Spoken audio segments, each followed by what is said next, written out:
Let's talk about my journey from scepticism to certain.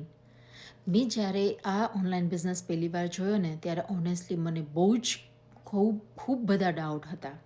મને લાગતું હતું કે આ વસ્તુ રિયલ છે કે કેમ, આ બધું online income and all that.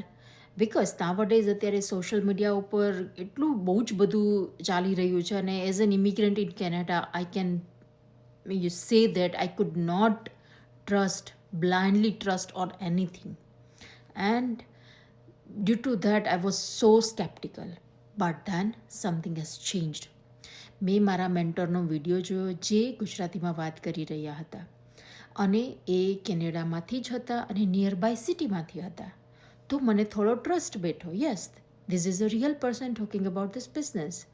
તો સડનલી મને ફીલ થયું કે this is not the something random thing, this is a real scenario, real thing is happening. અને એ મારા જેવું જ પર્સન છે. સ્ટીલ મારા ડાઉટ રાઈટ અવે પૂરા નહોતા થયા.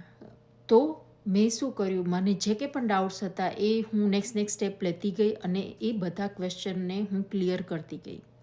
અને પછી મારા માઇન્ડને મેં પૂછ્યા question, will this work for me, will I be able to do this or not. આ બધા ક્વેશ્ચન આવ્યા, પણ ઇન્સ્ટેડ ઓફ ક્વિટિંગ આ ક્વેશ્ચનના આન્સર મેં મારી જાત પાસેથી લીધા, રિસર્ચ કર્યું, બધું બહુ જ બરાબર રીતે મેં ચેક કર્યું.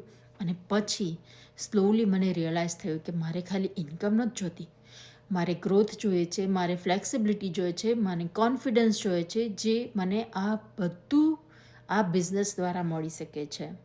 તો આ બિઝનેસે મને બધું જ આપ્યું છે અત્યાર સુધીમાં. મેં જ્યારથી બિઝનેસ સ્ટાર્ટ કર્યું છે, આઈ હેવ ઇવોલ્વડ ટ્રિમેન્ડસલી. અને that's how my digital journey began. અને જો તમને પણ સ્કેપ્ટિકલ હો અને અત્યારે તમને એવું થતું હોય કે આ સાચું છે કે ખોટું, that feeling is perfectly fine. Just don't ignore the curiosity. આપણે જાણવું જરૂરી છે.